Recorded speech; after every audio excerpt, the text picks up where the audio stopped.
नमस्कार, मैं हूं मनोज सैनी। जीना इसी का नाम है। जीवन में यदि सफलता का सोपान तय करना है तो फिर समय को पकड़ना पड़ेगा, और समय यदि तय करना है तो उसके लिए वॉच यानी घड़ी, उसको समझना पड़ेगा। तो आज हम एक नए तरीके से आपसे मुलाकात कर रहे हैं। हम बहुत सारे लोगों को एक एक वॉच बांटना चाहते हैं, घड़ी देना चाहते हैं, लेकिन इसका मकसद क्या है तो जब आप आगे हम बात करेंगे तो समझ जाएंगे। तो चलिए मैं मिलवाता हूं हमारे मोटिवेटर डॉक्टर राजेश शर्मा साहब से। सर, आपका बहुत स्वागत। नमस्कार नमस्कार मनोज भाई, नमस्कार। और IND24 के दर्शकों को जीना इसी का नाम है, इसमें आपका स्वागत। और फिर से मां नर्मदा से आपके लिए बहुत बहुत बहुत बहुत प्रार्थना, आप खुश रहें, हंसते रहें, खिलखिलाते रहें। डॉक्टर साहब, आज हम लोग हमारे जो दर्शक हमारे साथ जुड़े हैं उनको वॉच देने वाले। एक ये रहस्य मेरे समझ में नहीं आ रहा। आपने कहा कि आज सबको वॉच देना है तो मैंने तो दे दी वॉच। अब आप बताइए क्यों देना चाह रहे हैं। मनोज भाई, ये बड़ा महंगा सौदा कर लिया आपने आज तो हमारे जी। दर्शकों के साथ में। मतलब मैं एक एक घड़ी दूंगा, एक एक वॉच दूंगा मैं। चलिए ठीक है, तो मां नर्मदा से मैं प्रार्थना करता हूँ और मांगता हूँ आप सबके लिए एक एक वॉच। तो मेरे प्यारे दोस्तों, मित्रों, दर्शकों, जीवन में कहीं अगर कोई ऊंचाइयां हासिल करनी है तो हमें श्रम करना पड़ता है, हमें मेहनत करनी पड़ती है। और जीवन में उस मंजिल को तय करके वहाँ पहुँच के अगर हम जब पिछला रास्ता देखते हैं, किसी भी सफल व्यक्ति का अगर जीवनी पढ़ते हैं हम, किसी भी सफल नेतृत्व हो, कोई अभिनेता हो, कोई बिजनेसमैन हो, कोई अफसर हो, किसी भी बात करते हैं, उनके अगर आप जीवन शैली को देखेंगे, अगर आप उनके जीवन को देखेंगे तो उसमें कुछ चीज़ें निकल के आएंगी जिनको हम मोती के रूप में देखते हैं। और उसी को, उन मोतियों को ही जोड़ के मैंने जो माला बनाई है वो मैं आपको देने जा रहा हूँ, जिसका नाम है घड़ी, जिसका नाम है वॉच। तो चलिए अपन वॉच को ध्यान से समझते हैं। जैसा मनोज भाई ने बोला, जीवन हम जब जीते हैं, खास करके हम वातावरण में अपनों से, कुछ ऐसे लोगों से मिलते हैं, कुछ पराये लोगों से मिलते हैं जिनसे हमको कुछ ना कुछ काम होता है। अपने परिवार में कुछ रिलेशन होते हैं, हम जिनसे रोज़ कुछ ना कुछ किसी तरह की बात करते हैं। तो इस बात में, इस द्विभाषा में जब हम वार्तालाप कर रहे होते हैं तो हमें किन चीज़ों का ध्यान रखना पड़ता है। हम वहाँ से शुरू करते हैं वॉच। तो हम स्पेलिंग की बात करते हैं कि वॉच की स्पेलिंग क्या है मनोज भाई? WATCH। ये याद रखिएगा जी। WATCH। तो बात करते हैं W का मतलब होता है वेट। जी मनोज भाई, इंतजार। हाँ, अच्छा। वेट का मतलब क्या है? वेट मतलब आपको रुकना पड़ेगा, जस्ट वेट करें।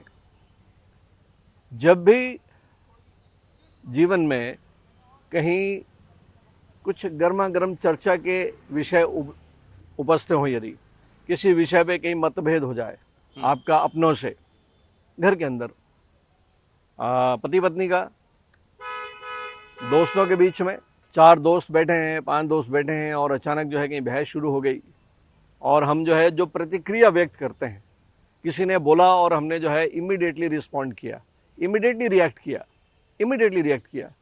और आप आए दिन देखते हैं, पढ़ते हैं, ठीक है, पेपर में भरा रहता है कि दोस्त जो है, जो बचपन से मित्र हैं, और कहीं बैठे और अचानक उनमें कुछ इस तरह की बहस हुई और इतना गुस्सा आ गया एक व्यक्ति को, उसने सामने वाले का सिर फोड़ दिया।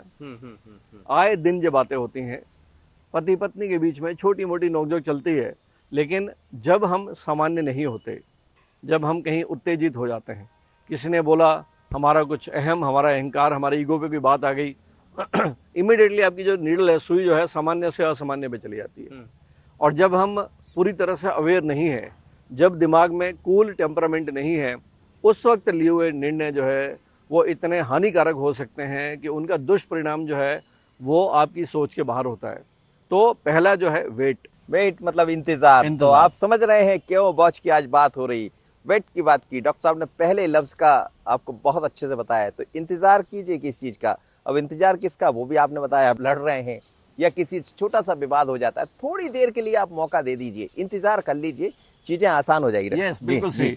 खास करके जो है अपने शब्द अपने शब्द मुख से निकलने से पहले थोड़ा प्रतीक्षा करें, 2 सेकंड, 2 सेकंड उन शब्दों को चबाइए, 2 सेकंड के लिए जो है आप उन शब्दों को मन में दोहराइए और उसके बाद उनको मुख से निकालिए, क्योंकि निकला हुआ तीर और निकले हुए जो शब्द हैं ये वापस नहीं आते जी। और ये तीर तो फिर भी जो है केवल आपके शरीर पे चोट करते हैं, लेकिन निकले हुए जो शब्द हैं मनोज भाई, ये सालों साल खुद जाते हैं, हमारे हृदय पे खुद जाते हैं, हमारी स्मृति में खुद जाते हैं। और अक्सर जो है इस तरह की बात होती है कि यार उस वक्त तुमने क्या बोला था। बोलने से पहले आप मन में उच्चारण कर लें कि ये जो बोलने जा रहे हैं क्या इसका मॉडिफिकेशन हो सकता है।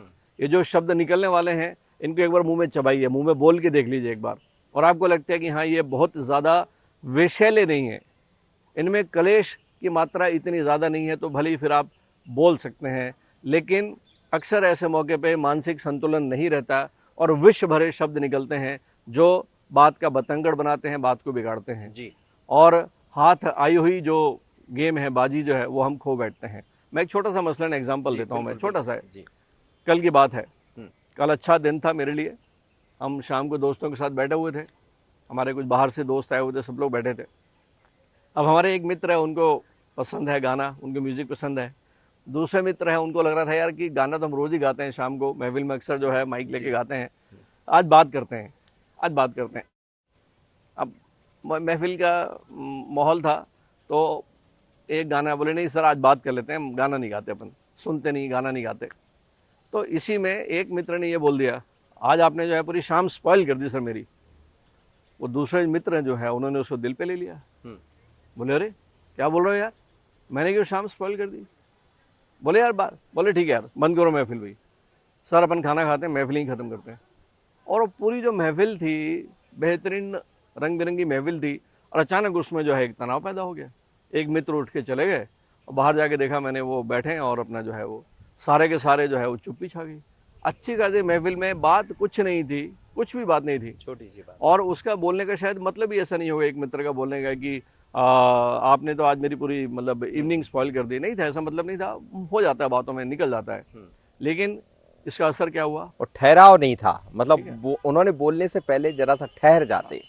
शब्दों का सिलेक्शन, बोलने से पहले किन शब्दों का सिलेक्शन चाहिए, बस इस पे छोटी सी बात आती है। जी जी। ठीक है, अगर हम ये जीवन में अगर इसको आदत बना लेते हैं, ठीक है, तो विश्वास करिए आप विजयी साबित होंगे। आप ऐसे बहुत से मौक़ों पे आपके जो है अपर हैंड होगा, यदि आपने बोलने से पहले उन शब्दों को अपने मन में एक बार बोल के देख लिया, वेट कर लिया, क्षणिक वेट, ज़्यादा वेट नहीं करना, क्षणिक वेट। मतलब उसको ऐसा भी कहा जा सकता था कि यार गाने तो अपन रोज ही सुनते हैं, हाँ, आज ऐसा करते हैं ना, गाने नहीं सुनते हैं, थोड़ा आज कुछ बात गप सप करते हैं। लड़ाते हैं, वो Exactly. पुरानी यादें कर लेते हैं। बिल्कुल, वो बिल्कुल, आप इस तरह चूंकि की सब बचपन के मित्र मिले, बस आज इस हम इस तरह की मोड़ बात। पर पहुंच गए, Yes. तो आज इसको बंद, आज थोड़ा दूर रख दीजिए, तो बिल्कुल, चीजें आसान हो जाती। बिल्कुल। और जरा सा उन्होंने बोल दिया कि स्पॉइल कर दिया मेरे पूरे वक्त को, तो चीजें बिगड़ गई।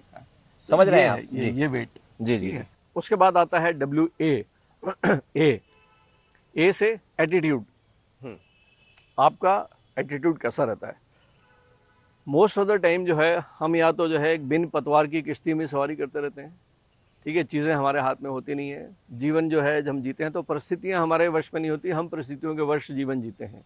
हमें नहीं पता होता कि हमारा अगला पल कैसा आने वाला है, क्यों, क्योंकि हम प्लान नहीं करते। और चूँकि हम प्लान नहीं करते तो अकस्मात जो कोई ऐसा चुनौती आती है तो हम उसके लिए तैयार नहीं होते, तो आप उस वक्त अपना कॉन्फिडेंस खो जाते हो, आपका एटीट्यूड जो है, आपकी बॉडी लैंग्वेज बदल जाती है। तो आपने देखा होगा कि जो व्यक्ति जो है, झूठ भी अगर कोई आदमी कॉन्फिडेंस के साथ बोलता है, कॉन्फिडेंस के साथ बोलता है, तो उसको कभी कभी जो है चल जाता है, वो निकल जाता है। तो आपका एटीट्यूड कैसा है, और एटीट्यूड डिपेंड करता है आपका जो अंदर में डेप्थ कितनी है, आपके भीतर गहराई कैसी है, आपकी पर्सनालिटी कैसी है, आप में सच्चाई कैसी है, आप में ईमानदारी कैसी है। तो वो एक एटीट्यूड आता है बेसिकली। मैं एटीट्यूड और ईगो, इनमें फ़र्क है दोनों में, लेकिन आपका एटीट्यूड जो है पॉजिटिव एटीट्यूड होना चाहिए, सकारात्मक दृष्टिकोण। किसी भी चीज़ को देखने का जो आपका दृष्टिकोण है, ये सकारात्मक होना चाहिए। हमेशा ये विश्वास के साथ रहें, ये हमेशा विश्वास करें कि ईश्वर जो है वो हर वक्त आपको देख रहा है, आपको ऑब्जर्व करता है, और आपके हर कर्म को जो आप उसको समर्पित करते हैं उसका फल वो अच्छे से देगा। आपको कर्म ईमानदारी से करना। तो आपका एटीट्यूड कैसा है, किसी भी समस्या को लेके आप उसको किस तरह से देखते हैं। आपके अंदर में शेकी कॉन्फिडेंस नहीं होना चाहिए, आत्मविश्वास होना चाहिए, और आप ईमानदारी से काम करें, फल उस पर छोड़ दें। गीता में बोलते ही हैं कि भी तू आप कर्म कर, फल मुझ पे छोड़ दे। तो आपका एटीट्यूड, जी ठीक है। तो WA आपका वेट करिए कुछ बोलने से पहले, और किसी भी वातावरण में किसी भी परिस्थिति को झेलने से पहले आपके अंदर में एक सकारात्मक भाव हमेशा बना रहना चाहिए। उसके बाद आता है T। एटीट्यूड की जहाँ तक बात है, अब किसी का एटीट्यूड ऐसा है कि वो अपने आप को नहीं उस तरह से प्रस्तुत कर पा रहा है, या तो उसको बेहतर कैसे किया जाए? मतलब ऐसी कौन सी चीज़ है जिससे वो एटीट्यूड, जैसा आपने कहा, किसी के सामने जब आप पहुंचते हैं तो आपकी पहली मुलाकात आपसे खुद से होती है, इसमें भी ये थोड़ा सा। एक निरंतर अभ्यास है। जी धीरे धीरे करते करते, जैसे हम एक मूर्ति को गढ़ते हैं। मूर्ति पहले एक पत्थर के रूप में होती है, फिर उसमें धीरे धीरे जो शिल्पी है वो धीरे धीरे उसमें मार मार के चीजलिंग कर करके उसको एक बेहतरीन एक मूर्त के रूप में देता है, और उसे फिर बाजार में रखता है बेचने के लिए। तो वो मूर्ति जो बाजार में है बिकने के लिए जो है, वो उसके पहले क्या थी? पत्थर थी। पत्थर था। ठीक है। वो पत्थर जो है जिसपे कि मंदिर में वो संगमरमर का वो टुकड़ा जिसपे लोग सीढ़ियों में पैर रख के चढ़ते हैं, उसी चट्टान से निकला हुआ एक पत्थर जो है जिसको शिल्पीकार जो है गढ़ के एक मूर्ति के रूप में बना लेता है। से माँ की हो सकती है, हनुमान जी की हो सकती है मंदिर, ठीक है। उसके बाद जो है कोई भक्त जो है उसको ले जाके अपने घर पे ले आता है जी। उसकी प्राण प्रतिष्ठा होती है, और वही मूर्ति जो है फिर उसके मंदिर में सज जाती है, जिससे हम जो है पूजा होने लगती है उसकी। तो एक पत्थर जिसपे लोग चढ़ के जाते हैं, सीढ़ियों के रूप में यूज करते हैं, और एक वही पत्थर जो है वो प्राण प्रतिष्ठा के बाद में। तो आपको अपने आप को गढ़ना है। वो जब तक छैनियाँ नहीं चलेंगी, छैनियाँ कहें की आदतों की, हैबिट्स की, जो हम पहले कई अपने पिछले जो एपिसोड है उसमें हम बात कर चुके हैं। तो आपको गढ़ना पड़ेगा। आपको ऐसे एक सकारात्मक एटीट्यूड लाने के लिए आपको वो एक जर्नी है, एक अनवरत यात्रा है उसमें, जिसमें आपका जो है आपको अपना नॉलेज गेन करना है, आपको अपने तन को, अपने मन को, अपने इमोशंस को, भाव को, सबको संतुलित करके चलने का है। और ये आपके अंदर की जो डिज़ायर है, जो इच्छा है कि मुझे आगे बढ़ना है, मुझे समय खराब नहीं करने का है, समय खराब नहीं करने का है, तो उससे धीरे धीरे करते करते आप में सकारात्मक शक्तियाँ आने लगती हैं जी। तो ये वो जो है मैंने बताया एटीट्यूड। हाँ, एटीट्यूड की बात करते हैं। तीसरा, और उसके बाद आता है टी। टी का मतलब है कि टारगेटेड लाइफ। WAT, टी मतलब आपका टारगेट। आपने जैसे बोला कि जब तक आप एक लक्ष्य निर्धारित नहीं करेंगे तो यात्रा कैसे करेंगे आप? अगर आपका लक्ष्य निर्धारित नहीं है, आपकी मंजिल, आपका डेस्टिनेशन नहीं है, तो आपकी यात्रा जो है उसकी कोई दिशा नहीं है। और अगर बिना दिशा के अगर यात्रा कर रहे हो आप जो है, तो आपके पास में क्या है जी? आपके पास में जो है फिर समय खराब है, बर्बादी है आपकी जी। और आपके पास में मतलब कार में बैठे और निकल लिए जी। अरे जब आपने डेस्टिनेशन तय नहीं की है तो आप अननेसेसरी सड़क पे आपका एक्सपोजर हो गया, आपका टाइम खराब हो रहा है, आपका फ्यूल खराब हो रहा है, आप कितनी सारी चीज़ों से एक्सपोजर हो रहे हो आप। तो जीवन में अगर आपका टारगेट आपने फिक्स नहीं किया, जैसे एक शॉर्ट टर्म गोल और एक लॉन्ग टर्म गोल, ठीक है।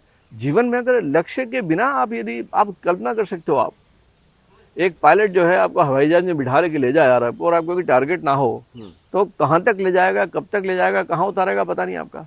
तो जीवन में अगर लक्ष्य विहीन आपका जीवन है तो पशुतुल्य जीवन है वो जी।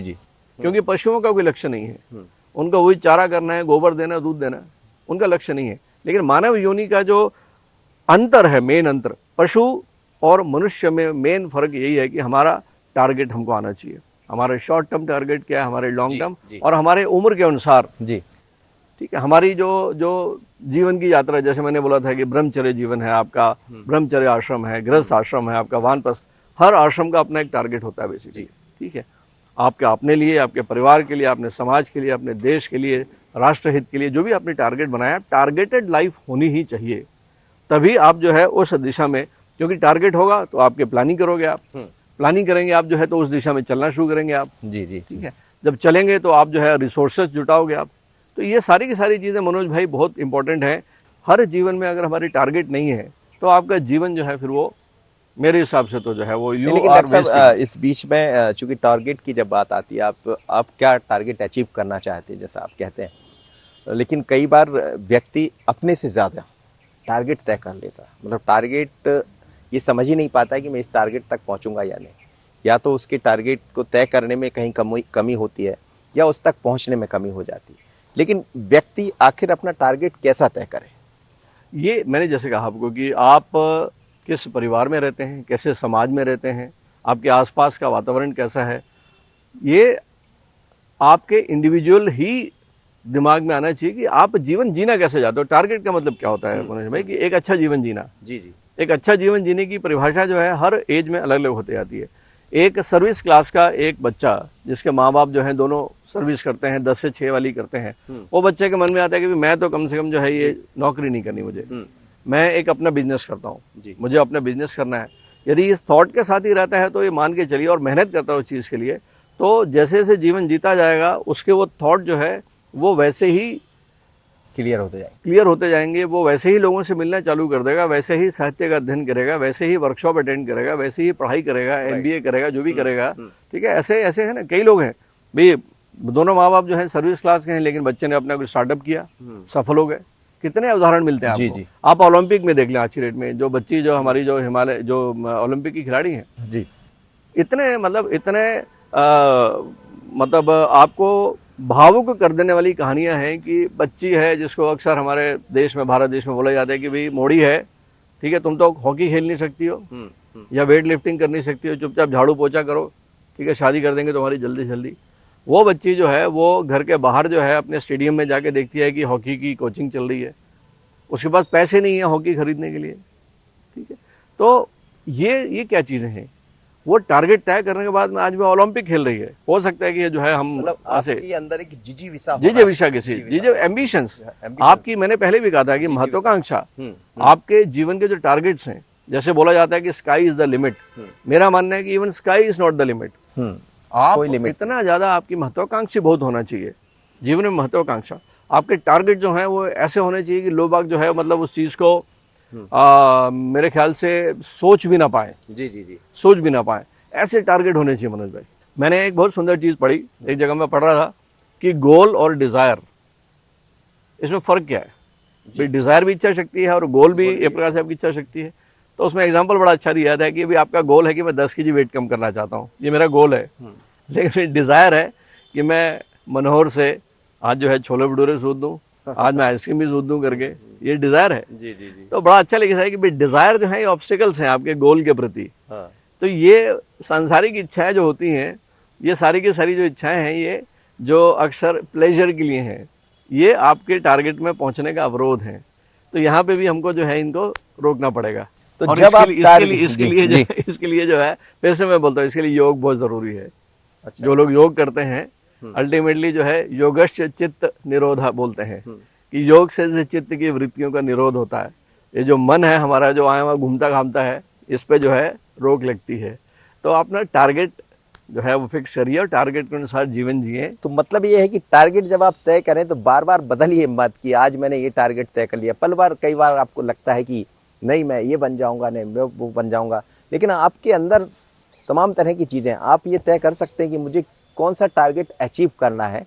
और जिस दिन आपने ये मन में बना लिया कि मुझे वो टारगेट अचीव करना है, तो चल पड़िए उसकी तरफ। लेकिन उसके लिए जैसे डॉक्टर साहब कह रहे थे, गोल और डिजायर, इसमें आपको भेदभाव करना पड़ेगा कि आपका गोल क्या है और आपके अंदर उठने वाली जो इच्छाएं हैं, वासना नहीं बोलूंगा मैं इच्छाएं बोलूंगा। अपनी इच्छाएं जो हैं, जो आपको यहाँ दौड़ाती भगाती हैं, उनको थोड़ा रोकना पड़ेगा। जी। उनके ऊपर थोड़ा लगाम कसनी पड़ेगी हमको। अब आता है सी। तो सी आता है। सी से आप गेस करिए, सी से क्या हो सकता है मनोज भाई। आपने वेट मतलब आपने अपने शब्दों को कंट्रोल करना सीखा। आपने ए, आपका एटीट्यूड सकारात्मक, हमेशा सकारात्मक होना चाहिए, पॉजिटिविटी के साथ भरे रहें। टी, टारगेट हो गया। सी आता है कमिटमेंट, मेरा संकल्प, मेरी कमिटमेंट।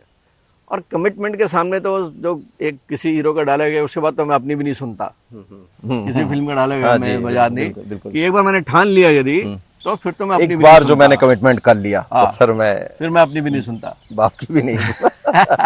तो ये जो कमिटमेंट वाली बात है साहब, ये कमिटमेंट जो है ये आपके अंदर का जो डीएनए है, ठीक है, वो इतना स्ट्रांग होना चाहिए कि अडिग अंगद का पैर, कि जो सोच लिया वो सोच लिया, जो ठान लिया वो ठान लिया। ठीक है, फतेह करनी है, फतेह करनी है, दुश्मन को हराना है, ओलंपिक में गोल्ड लाना है। और इसके लिए एफर्मेशंस होते हैं। आप अपने टारगेट को आप बार बार रिपीट करें। विजुअलाइजेशन होते हैं, विजन कार्ड होते हैं। कि एक स्टूडेंट है, वो कोई एग्जाम क्रैक करना चाहता है, ठीक है, कोई बॉडी बिल्डर है, वो किसी कंपटीशन में जीतना चाहता है। आप क्या चाहते हो, अपने टारगेट्स को, अपने लक्ष्य को लिख लें। जहां पढ़ते हैं, जहां आप सोते हैं, आपको हर वक्त वो ध्यान देना चाहिए। कुछ अंगूठी पहन ले, कुछ धागा पहन ले, कुछ भी एक ऐसी चीज़ मन में ठान लीजिए कि मैं जब भी लाल रंग देखूंगा कहीं बाहर में किसी भी जगह पे कोई लाल रंग देखूंगा मेरा टारगेट याद आएगा। ये आदत डालिए आप अपनी, ये बड़ा महत्वपूर्ण है। ठीक है, ये आदत डालिए। कोई भी काली गाड़ी दिखेगी मेरे को मेरा टारगेट याद आएगा, क्योंकि हम भूल जाते हैं। ये कमिटमेंट है मेरा कमिटमेंट, मेरा संकल्प। और जब आप संकल्प करोगे तो आपको यहाँ वहाँ के डिस्ट्रैक्शन होंगे नहीं। जी जी। दोस्त बोलते हैं चल भाई चल घूम के आते हैं, नहीं भाई 6 बजे आऊँगा बस, 6 बजे आना, अभी मेरा टाइम नहीं है। ये बोलने की हिम्मत होनी चाहिए आप में। स्टूडेंट छात्रवृत्ति में हम भी स्टूडेंट हैं, हमेशा खेलने की ही पड़ी रहती थी। ठीक है, घर वाले थोड़ा यहाँ वहाँ हुए, अमली हमने गिल्ली डंडा निकाला, लट्टू निकाला, पतंग निकाला, उस वक्त हमारे यही खेल हुआ करते थे, बाहर निकल गए। लेकिन आज मैं दावे के साथ कह सकता हूँ कि जो लोग कमिटेड थे, पढ़ना है ईमानदारी से, इतना पढ़ना है और 1 घंटा खेलूंगा मैं, खेलो बिल्कुल। और जब खेलो तो भूल जाओ पढ़ाई, सब कुछ भूल जाइए आप। लेकिन जब पढ़ रहे हैं तो ईमानदारी से पूरा जहां है उसमें रच जाइए, बस जाइए। तो वो कमिटमेंट है आपका, जो है आपका कमिटमेंट अपने लिए होना चाहिए, क्योंकि ये सारी की सारी चीजें केवल आपका उत्थान कर रही हैं। अल्टीमेटली इससे दूसरे को लाभ नहीं हो रहा है, इंडिविजुअली आपका लाभ हो रहा है। और सफलता के लिए, अच्छे जीवन जीने के लिए ये आते हैं बहुत जरूरी है, कमिटमेंट। और फिर अंत में एच जी। और एच का जो है, आप बताइए एच क्या हो सकता है? मैं तो आज मैंने भी एक घड़ी बांध ली और आज समझ पा रहा हूँ कि मेरे हाथ में जो घड़ी है वो कितनी महत्वपूर्ण है। सिर्फ इतना पता है समय। तो एच का जो है मतलब रहता है कि just stay happy and healthy, खुश। ठीक है, आपको जो है खुश रहना है, अपनी मानसिकता को खुश रखने का है। और एक खुश रखने का मतलब होता है कि अकारण प्रसन्नता। अक्सर जो है हम कोई चीज़ चाहते हैं, बच्चा अगर कोई खिलौना मांगता है, उसे खिलौना मिल जाए तभी खुश होता है, खिलौना टूट जाए दुखी हो जाता है। हम अक्सर अपनी खुशियों को इन सांसारिक भौतिक चीज़ों में खोजने लगते हैं मनोज भाई। जी। सबसे बड़ा जो मनुष्य की जो कमजोरी है, इस मृत्युलोक में अपने आप को जो है इस मायावी संसार के हवाले कर देता है। उसकी इच्छाएं जो हैं, उसके इंद्रियों जनित इच्छाएं हो जाती हैं। ठीक है, उसके जो प्लेजर्स हैं वो बड़े छोटे छोटे प्लेजर्स हो जाएंगे, अपने टारगेट्स भूल जाता है, जीवन का असली लक्ष्य ही भूल जाता है कि वो आए क्यों है। वो इतना संकीर्ण कर लेता है अपने आप को कि अपनी क्षमता जो असीमित क्षमता है उससे परे हट जाता है, अपनी छोटी सी जिंदगी जीने में अपना पूरा समय निकाल देता है।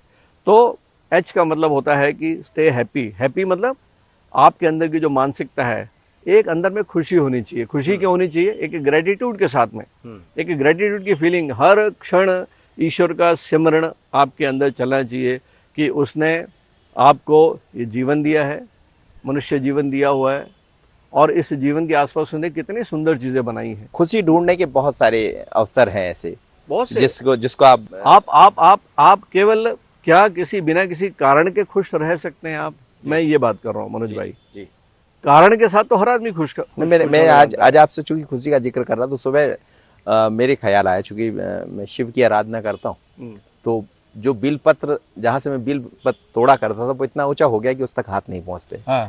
तो फिर भी ईश्वर ने मुझे इतना लंबा बनाया, तो जब मैंने वो डागाल को पकड़ा और अपने हाथ तक लेके आ गया, कल भी मैंने सोचा था, लेकिन आज बड़ा मुश्किल था उसको तोड़ना, पर ईश्वर ने हाइट दी तो मैं पहुंच गया। तो मैं उसको देख के खुश हुआ। मतलब सच में डॉक्टर साहब, मुझे ऐसा लगा कि कुछ तो ईश्वर ने अलग दिया ना, ये मेरा खुशी का पल है। तो मुझे मतलब मैं यहाँ से तो आगे निकल गया। तो बिल्कुल आप सही कह रहे हैं कि आप किसी भी पल अपने आप को खुशी ढूंढ सकते हैं। जी। और ये वाकई प्रकृति का नियम है मनोज भाई, खुशियां कम होती हैं, गम ज्यादा होते हैं, फूल एक होता है, कांटे अनेक होते हैं। तो ये तो प्रकृति का नियम है, और मनुष्य होने के नाते हमको जो है उन खुशियों को ढूंढना है। कोयले के अंदर से ही हीरे को निकाला जा सकता है। तो आपका जो हैप्पीनेस है, तो मेरा ऐसा मानना है कि अब जो शब्द निकालते हैं वो शब्द ऊर्जा से भरे हुए हैं मनोज भाई।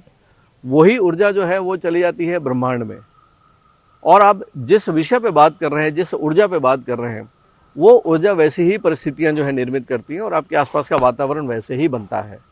तो अगर आप किसी नकारात्मक बात करते हो, किसी की बुराई करते हो, तो विश्वास करिए कि आपके इर्द गिर्द भी जो है एक वैसे वातावरण बन रहा है। आपके घर में, आपके घर वालों के साथ में कुछ ना कुछ इस तरह की चीजें होने वाली हैं। इसलिए सकारात्मक भाव के साथ रह के और खुश रहने की आदत डालिए। और खुश रहने के बहुत से उपाय हैं। ग्रेटिट्यूड, आप ईश्वर को धन्यवाद दो ना। आप आज जिंदा हो, आप पूरी चेतनता के साथ में टीवी देख पा रहे हैं, बातों को सुन पा रहे हैं, जीवन जी पा रहे हैं, आपका दिल धड़क रहा है, फेफड़े सांस ले रहे हैं, किडनी अपना काम कर रही है, आपका आमाशय अपना काम कर रहा है, बात कर पा रहे हो, देख पा रहे हो, सूंघ पा रहे हो, कितनी असीमित चीजें हैं। विलक्षण गुण दिए आपको ईश्वर ने। जी। ये कम नहीं है, ये कम नहीं है, खुश होने के लिए कम नहीं है। हाथ पैर दिए हैं जो है आपके हाथ पैर चलते हैं, आप काम कर पा रहे हो। आप मेरे ख्याल से हर क्षण एक ग्रेटिट्यूड के साथ में, धन्यवाद के साथ में मुस्कुरा के स्वागत करें इस जीवन का। कभी भी कोसी मत, क्रिब मत करिए, ये नहीं है वो नहीं है, अननेसेसरी। क्या बता सकते हो, आज से 5 साल पहले आज ही के दिन 4 अगस्त 2016 की बात करते हैं, आपके जीवन में क्या तनाव था? आपको याद है क्या मनोज भाई? नहीं 5 अगस्त को था क्या? नहीं, बिल्कुल याद चलिए पिछले साल की बात करते हैं, 2020 में 4 अगस्त को आप कोई परेशानी थी आपको? याद नहीं। आपको याद ही नहीं है भाई। जी। आपका बीता हुआ जीवन जो है उसमें एक भी परेशानी आज आपको याद है? तो फिर क्यों टेंशन पालने का है, क्यों तनाव में आने का है, क्या जरूरत है? तो जरूरत है केवल ये क्षण सुधारिए। बीता हुआ कल एक लेसन था, आज जो है एक्शन है, बेसिकली लेसन और एक्शन, लेसन और ये एक्शन, और आगे फ्रूट है, आगे सुधरेगा। तो आज आपने ये क्षण सुधार लिया तो आपने अपना फ्यूचर सुधार लिया, आप अपने टारगेट के और नजदीक आ गए। तो वॉच का मतलब यही है। तो हमको ग्रेटिट्यूड के साथ रहना पड़ेगा हर क्षण। वो बोलते हैं ना सिमरन, जैसे एक स्टेज के बाद में माला जपते हैं, कई लोगों को देखा होगा आपने, पंडित जी लोग हैं, कई मौलवी हैं, माला जपते रहते हैं। उसका मतलब क्या है? उसका मतलब ये है, गायत्री मंत्र का अगर इतने लाख बार आप अध्ययन कर लेते हो तो वो जीवन गायत्री में हो जाता है। हर क्षण जो है आप कनेक्ट हो जाते हो, आप उस ऊर्जा के साथ कनेक्ट हो जाते हो। जी। तो एक तो ईश्वर की जो उपस्थिति है उसको आप याद रखें, ठीक है, कि कहीं चोरी छुपेगी कहीं अंदर, वो तो देखते देखते उसको फल मिलता है। आप ये मत सोचिए कि नहीं देख रहा है, मतलब देख रहा है। तो मुझे लगता है कि आज आप बहुत, आपके हाथ में भी वॉच यानी घड़ी होगी, मेरे हाथ में भी है। मैंने घड़ी बांधी पर घड़ी का मतलब नहीं समझा, वॉच का मतलब मैं नहीं समझा। लेकिन जब आज WTCH शब्द जो हैं उनका मतलब समझने का मौका मिला तो मुझे अपना मकसद नजर आने लगा। अब आप भी समझिएगा कि वॉच का मतलब क्या है। आपके हाथ में यदि घड़ी है तो एक एक लफ्ज को आप याद कीजिएगा, तो मुझे लगता है कि आप अपनी मंजिल की तरफ चल पड़े होंगे। तो देर मत करिए, समय को मत गवाइए, अपना एटीट्यूड बचाकर चलिए और कमिटमेंट पर काम करिए। हैप्पीनेस, खुशी तो आपको मिल ही जाएगी। यहाँ लेते हैं हम विराम, अगली बार फिर किसी नए मुद्दे पर हम बात करेंगे डॉक्टर साहब के साथ। नमस्कार डॉक्टर साहब, आपकी जय हो, जय हो, जय हो, जय हो।